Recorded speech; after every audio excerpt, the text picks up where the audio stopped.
Hi, I'm Don. Now, in most D&D games, people think that the players ride around on pig carts like peasants, but this isn't necessarily true.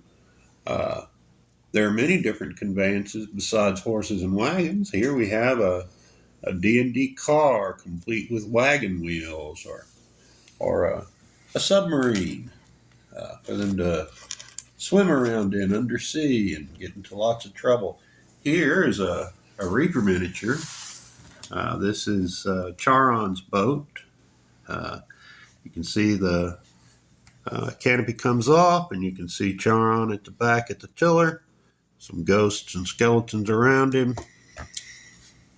Here we have a hero on his way to the afterlife, and here we have Demeter, the goddess of the spring, and some of the many souls in the river Leith and Styx that are begging for her forgiveness.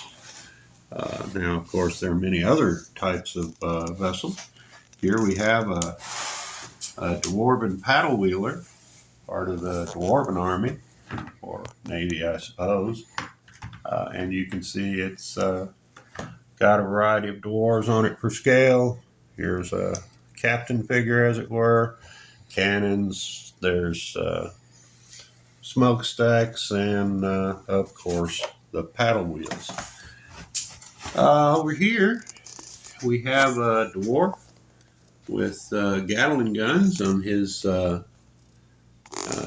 balloon, and you can see in the back he's got a propeller to drive him along. And here we have his big brother, a large balloon with all type of beautiful scroll work on the fins. Pay strict attention to. Here we have large cannons in the front, some dwarves for scale. And there's a variety of cannons in the hull and on the superstructure, large cannon in the back. My favorite part again, the propellers in the back to move it along. Now, over here, we have a gene stealer, a mind flayer, or Lithid for you younger folks out there, car to get them along to where they want to go. But up here we have a Lithid ship, airship. Here, of course, is one of my very favorite miniatures, the Lithid pirate captain. And it's got a variety of power gems in the back to move it forward and tentacles for combat. Over here, we have a beautiful elven ship. You can see I have a variety of elves on it for scale. And the elven ship again has beautiful scroll work on the bottom, on the hull, and on the superstructure. And it has power gems to move it along in flight. Down here, we have the spaceship from First Men on the Moon, a British movie. Just love that one. It's the right scale for 28 millimeter.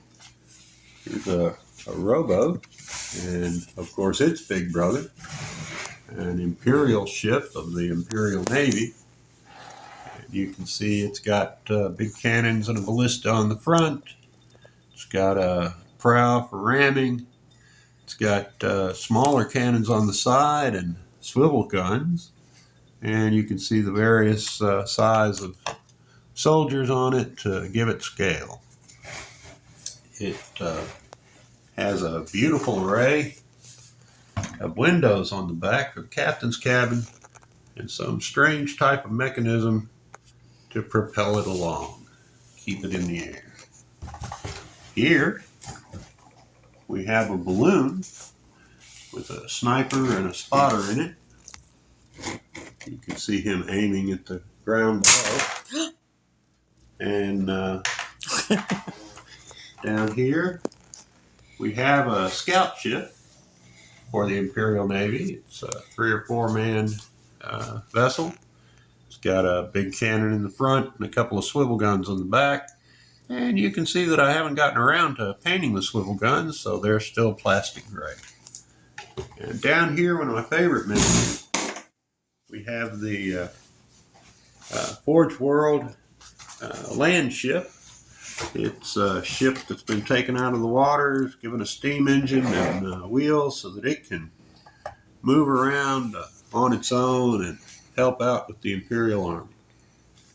Anyway, this is Don, and I hope you've enjoyed this video and enjoyed seeing the miniatures as much as we've enjoyed showing them to you. And good night.